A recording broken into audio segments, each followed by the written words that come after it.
everyone. I'm Susan Huckle, and here's what's happening in LA this week. May Day was International Workers' Day, and Councilmember Hugo Soto Martinez joined those marching in downtown LA. The many voices became one chorus of protest and cheer for workers' rights. Today is May Day, so International Workers' Day, but we know in Los Angeles it's so much more.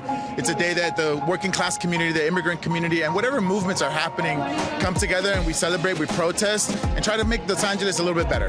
And as you can see behind me, we have unions, we have nonprofits, and folks that just want to protest, especially what's going on right now at the federal level, and so this is a great day for Los Angeles.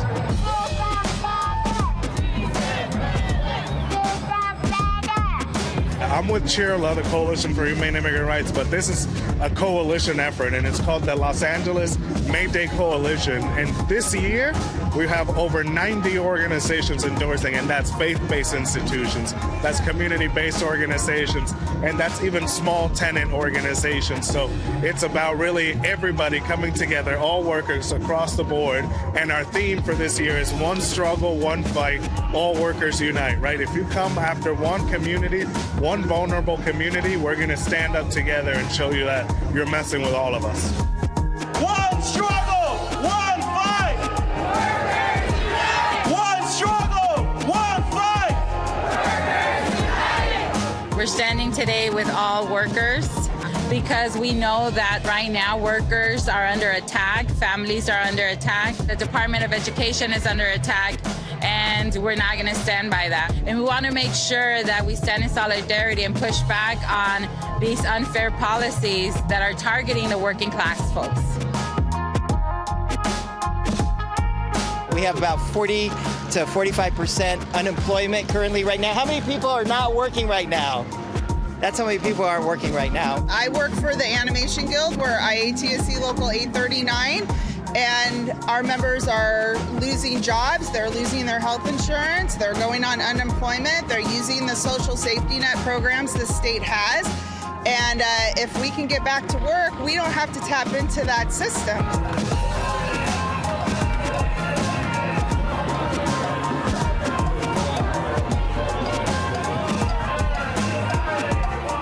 This day is especially important for me because I think about my parents who migrated here, who came undocumented, about my aunt who passed away here undocumented, who gave so much of her life to make this country better, and just everyone I've worked with over the years. So today we're here to uplift them, fight for them, and make sure to tell everybody that LA is for everyone. I hope that this is an example of what we need to be doing in this moment, in this time, is that we're not going to take it sitting down. We're going to stand up. We're going to protest. We're going to exercise our First Amendment rights, and we're going to make our voices heard and to the point that they cannot ignore us no longer.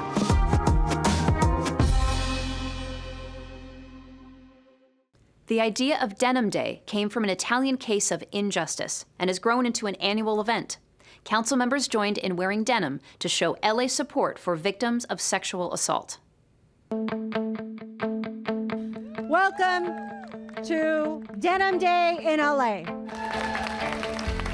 Denim Day began in 1999 as a bold response to a devastating injustice, because so often is what we see and experience as women or any victims is the silencing of our voices. There was a rape case in Rome, Italy, where the judge overturned a rape conviction, saying that it couldn't be rape because the woman was wearing tight jeans, therefore it was consent, and he won the appeal, and the women parliamentarians in Rome wore jeans as a protest on the steps of the Supreme Court. It's so important, the campaigns that we have, but this one is particularly important, and it's because the city council members actually come and speak out against that kind of behavior and to try to change the culture of rape in our city and then in our country and across the world.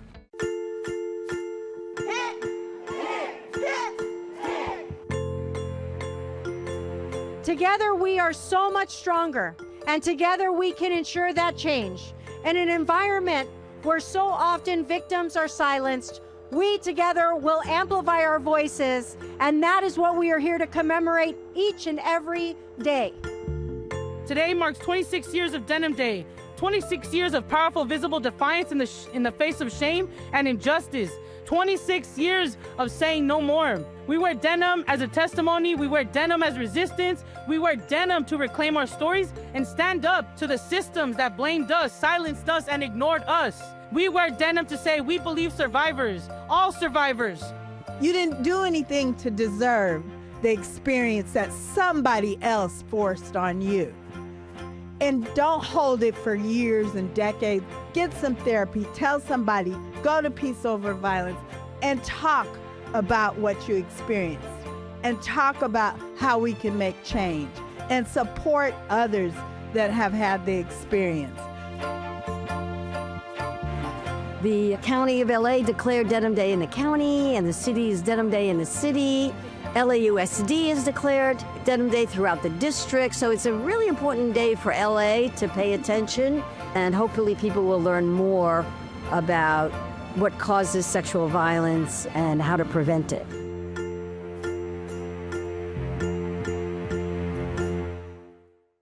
The LA wildfires were another blow to those working in the film industry. Councilmember Adrien Nazarian welcomed industry workers to City Hall as the council approved his motion to make filming in LA more affordable.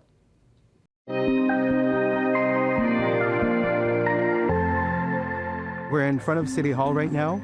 We just took a unanimous vote of a motion that I introduced with several of my colleagues to make sure that we help protect filming in Los Angeles. Production has really dried up. We actually have members who haven't worked in almost 2 years. 2 years, think about that. They've exhausted their unemployment. They've run out of health care. They don't really have money to pay bills, buy food, just do the normal everyday stuff to survive. So that's why this was really critical for us to be here and support. I think about the downtown ecosystem when I think about this problem because we've seen shuttered businesses, we have empty storefronts, we have less foot traffic on our streets. Why not use this moment to increase production in parts of our city that also need that economic boost? This was a first step to making sure that we look at how we can reduce permitting costs, how we can reduce parking to personnel usage and other permitting fees in order to make sure that we're lowering costs on all fronts and that filmmakers are motivated to continue filming and making films in Los Angeles. Those of us that come here from other states and other cities, we come here because this is the Mecca. This is the place where all of the magic happens. And the idea that in the last 4 or 5 years, it's really hard to get a job in the city. This was a first good step to make sure that we let entertainment industry know that Los Angeles is listening, cares, and wants to take the right steps to make sure that we protect and preserve and grow this industry back again in Los Angeles.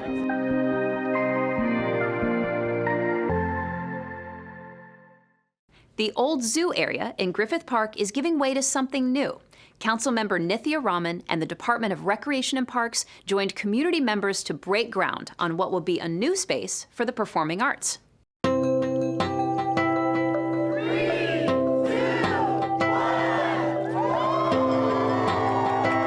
We're in Griffith Park at the site of the old zoo, where we just broke ground on a new performing arts center that's going to be located right here. It is the site of years of performances of the Independent Shakespeare Company. Once this performing arts center is built, we're going to host Shakespeare and so much more art in the beauty of Griffith Park. Over the last 14 years, we've had to build a temporary platform there. We're on a slope right now. It's kind of difficult to build at, so it can never really be that big or that high. So we had sightline problems with the audience. The sets couldn't be all that impressive. It's very hard to light from above. So this is going to have a much bigger stage, a tall overhead grid. The lighting, the sets, everything's going to look so much more impressive. When you have art performed in nature, that it attracts families, young people in to enjoy it. Griffith Park in particular is such a beautiful gem here in the city of Los Angeles, and to have the ability to showcase art here, as is done in major parks across the world, this is something that Los Angeles is long overdue for. One of the things that I think I would love to highlight just about this space is that it's seen so many different functions. It was the old zoo before the LA Zoo opened up.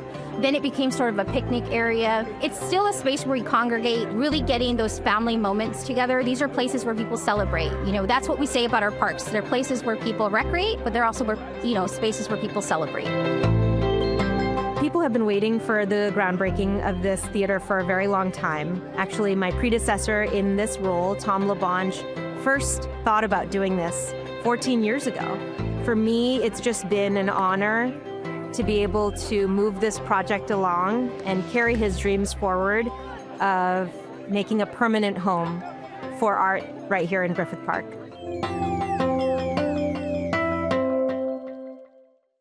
May is Wildfire Awareness Month. LA City Hall now has its own digital guide, and the Port of LA marks a decade of public access investment. These stories up next on CityBeat.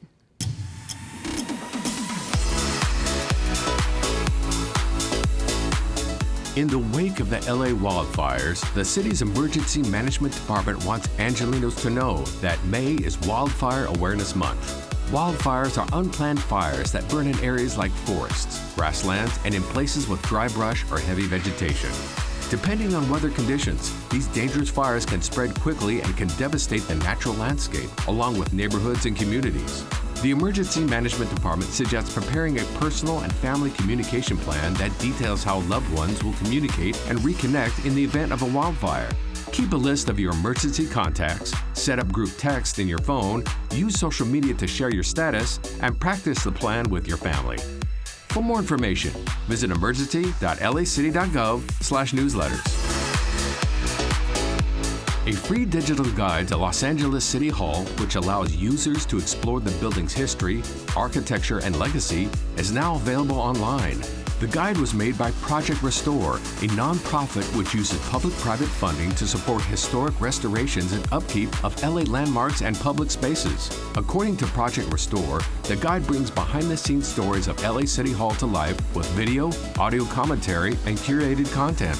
Points of interest in the guide include ceiling murals, the Zodiac Medallion, Rotunda Floor and Dome, the Council Chambers, and Mayoral Portrait Gallery. Users can access the free digital guide to LA City Hall via desktop, mobile browser, and on the Bloomberg Connects app.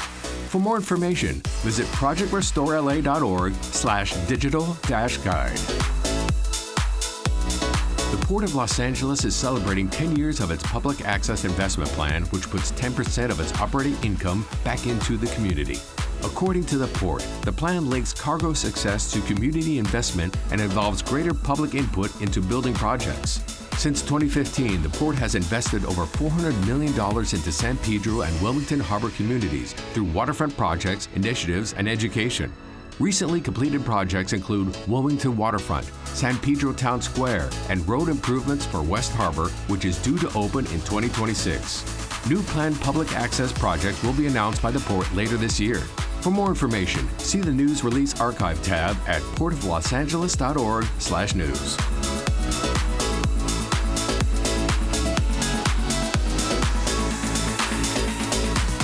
The Festival of Books celebrates storytelling in all its forms, and every Angelino has their own story to tell. The result is amazing tales, poetry, performance, and art happening beyond the pages. We're at the Festival of Books. I'm here with the Department of Cultural Affairs. I'm working with the Community Arts Division and Outreach as an artist. I'm really excited. This piece that myself and the other artists with our division, we put together. The basis of it is that you're in Los Angeles, you're an Angelino, you have a unique experience, perspective, and a story to share and tell. You know, we can be like neighbors or we can be clear across the city, but we all come together and it really tells like a beautiful story.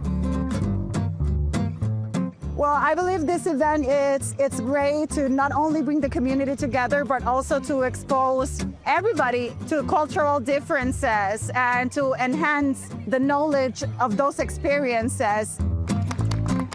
This Festival of Books is a wonderful place. We have mystery writers, we have nonfiction, we have poets, we have young adult literature. I teach high school students, and I teach poetry to my 11th graders. And there is nothing more compatible than young people and poetry. Never really liked writing or poetry that much, and then he kind of just, my teacher with songs just kind of just got me into it. I started writing more poetry, and I started noticing more of the beauty of LA and the Compton and everything. And because of him, I keep writing. I keep writing like every day. The Los Angeles Civil Rights Department is thrilled to be here, an incredible exhibition. Los Angeles is made up of the fabric of an incredible diversity of people, and every single person has a story to tell.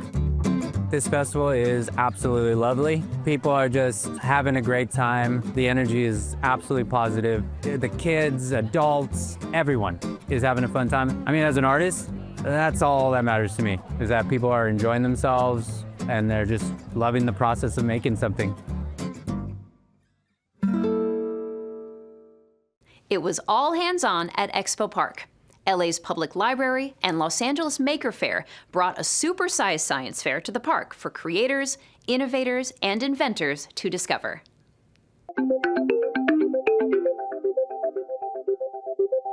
We have one of the biggest celebrations for STEM and makers here in the city of Los Angeles, right at the Expo Park South Lawn.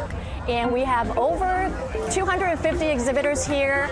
You will find people exploring STEM as they're doing hands-on activities. But in the meantime, we also want people to have a chance to discover their own talent and interest in STEM. That's science, technology, engineering, art, and math.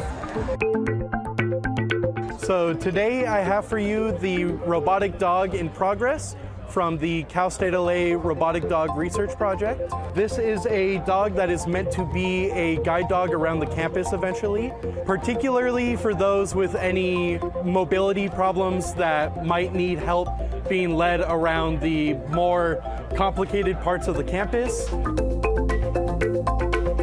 Today we're showcasing the PAPRA, which is a powered air purifying respirator. We developed during the COVID-19 pandemic to filter for antigens, but we've discovered so many more use cases for woodworking, for metal fabrication, wildfires. You'll get to see these makers who's already turning the STEM skills, the STEM knowledge they have from ideas to something real, to all sorts of interesting fun stuff. So I make handmade products. I make these at my home. All of my products are eco-friendly and they are all reusable. I have these candles, and sometimes I put like these dried flowers around them. And this one's actually a lavender scent. Anyone that has any sort of knack for invention, it's really important that those skills continue into the future to help the people around us. We're only going to progress as a society if we uplift each other. So projects like this that are meant to help is what's going to lead us into the future. There's no better way for you to know what making is until you're here. Everyone has a maker in themselves. We want you to get inspired. Who doesn't love a spring celebration? The LA Public Library at Vermont Square held a festival for the season, and it was one for generations of Angelenos to enjoy. So we're at the Vermont Square Branch Library. We're at 48th and Budlong, and we're having our spring festival. A lot of resources for the community to just come out, enjoy the spring break, because LAUSD is on spring break right now, so they've got some resources in here for the family. I live right around the corner from the event, and my friend, she called me and she said, come to the park. So I came to the park. And today we having a little Easter event, bring the community together, very nice, It's right in people's backyards. It's like they're bringing the event to you, and it's a lot of really good programming, and I think it's a really nice thing to take advantage of it. Everybody's welcome, and we just have a lot of fun stuff going on. We have a story walk here, carnival games. We have community members coming out and talking about different things that are available in the community, tabling. So yeah, just a little bit fun for everybody. First color I want to sing about is azul. Oh, is that blue? Azul. Who has azul? Azul el I think it's a great thing that the library does. You know, the Vermont Square Library, it's the oldest library in LA Public Library system. Just being able to have this space here and being able to use it in a productive manner. Communities, families can come make art, they can sing and dance, you know, that sort of thing. I just want to say how much we love our librarians here and how much we love this library. It makes this community a much better place, and just thank you to the Vermont Square Library.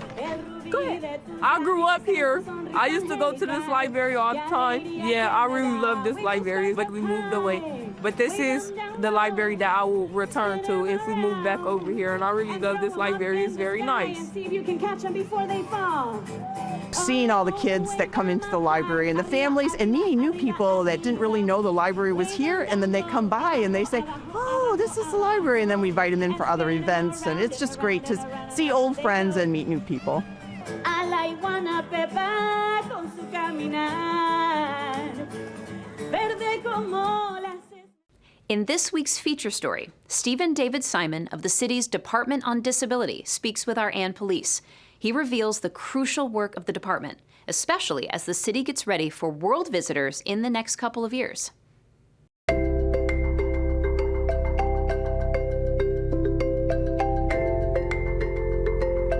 Let's just start with the basics. What is considered a disability here in the city of Los Angeles? Under the ADA, it's having a physical or mental impairment that impacts a major life activity. And a major life activity is hearing, seeing, talking, standing, learning, walking, bending over, your body working, your circulatory system, your respiratory system. It's really very broadly defined, and we try and support anybody with a disability. We have an ADA division that works mostly with other departments and to help them make their programs, activities, and facilities accessible. Everything from sign language interpreting to captioning and so on. We have the city's AIDS Coordinator's Office. They run the city's AIDS prevention and education programs, including the city's syringe exchanges and overdose prevention. The Durable Medical Equipment Program is something in our Community Outreach and Education division. It literally provides equipment for people with disabilities. We're trying to be a provider of last resort. So if somebody needs a wheelchair or a walker or a rollator, practical things people need on a day-to-day basis that it might take months for them to apply for state benefits or federal benefits, for example. We try and get those to Angelinos. In emergency situations, that whole world changes. My department is very invested in emergency preparedness, response, and recovery, and the fires really brought that out. So the DME program, temporarily we provided hospital beds. We worked on emergency backup batteries for people who had equipment that might lose power or had lost power. And these were really life-saving endeavors. But we spent hundreds of hours in the Emergency Operations Center. We go into the shelters and make sure they're accessible and try and reach out directly to people with disabilities who are in that kind of space. So my team does extraordinary work.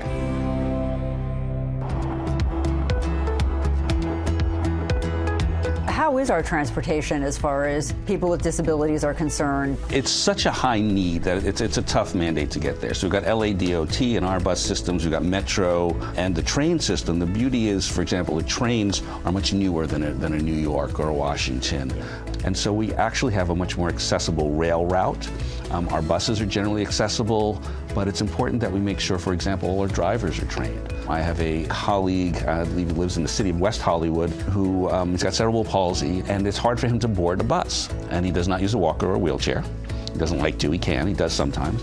And he's gotten to a bus and asked for them to put the ramp down and been told, well, you don't have a wheelchair. We don't have to do that. I said, well, no.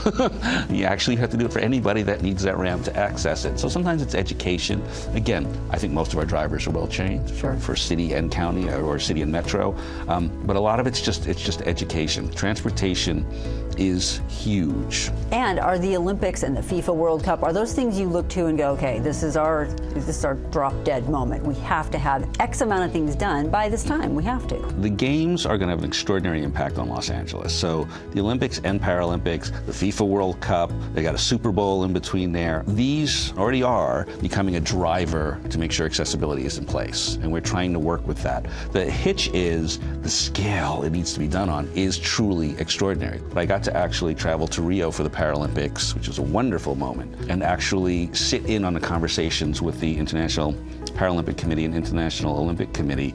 And you're competing against other cities. You're trying to sell why your city is the best for the Olympics. Olympics and Paralympics. But at the same time, you're also trying to figure out how the Olympics and Paralympics are going to really change the legacy of the city you're in. It's the legacy energy. And our legacy, we want accessibility to be one of those top 4 or 5 items, where this city will be physically more accessible, will be digitally more accessible, and the attitude and understanding of Angelenos about inclusion and accessibility will be greater than it's ever been.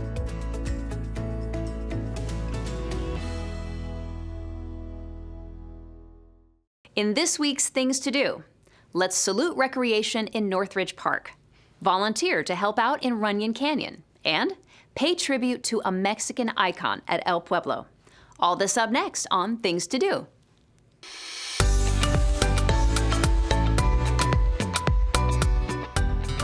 The City of LA's Recreation and Parks Department and Councilmember John Lee present the annual Salute to Recreation Family Festival, and everyone is invited. Enjoy a host of activities at Northridge Park over the weekend of May 16th to 18th. The festival will have live entertainment, an international village, a marketplace, a children's area, carnival rides, and games. On Friday, there will be a Battle of the Bands contest for teens and a senior dance in the rec center. Over the weekend, there will be pickleball, youth volleyball, and soccer tournaments taking place. Head to Northridge Park to enjoy this Salute to Recreation Family Festival over the weekend of May 16th to 18th with various hours each day. See the full lineup at laparks.org/salute-recreation. The Sunset Fire left a lasting impact on Runyon Canyon Park. Now, Councilmember Nithian Raman and staff from the Department of Recreation and Parks invite Angelenos to an eco-centered volunteer day on Saturday, May 17th. Join with other volunteers to help restore this treasured nature space for future generations. At the event, volunteers will help out by removing invasive species, clearing brush to reduce fire hazards, and planting native vegetation to revitalize the ecosystem. Please RSVP to volunteer and meet at Fuller Gate to help at Runyon Canyon Volunteer Day on Saturday, May 17th at 9 a.m. For more information, visit cd4.lacity.gov/events. Join El Pueblo at the birthplace of Los Angeles to celebrate an icon of Mexican cinema and music on May 18th. With over 120 films to his name and 150 albums, Antonio Aguilar earned the title of Mexico's Horseman because he made Mexican charreria known around the world. Enjoy an afternoon of culture and community at Placita Dolores. This celebration of Aguilar, Dia del Charro, will include tamborazo performances and a traditional procession. Join El Pueblo to celebrate Antonio Aguilar at Dia del Charro on Sunday, May 18th, beginning at 11 a.m. and continuing until 5 p.m. For more information, visit elpueblo.lacity.gov/events. And that's a look at some things to do.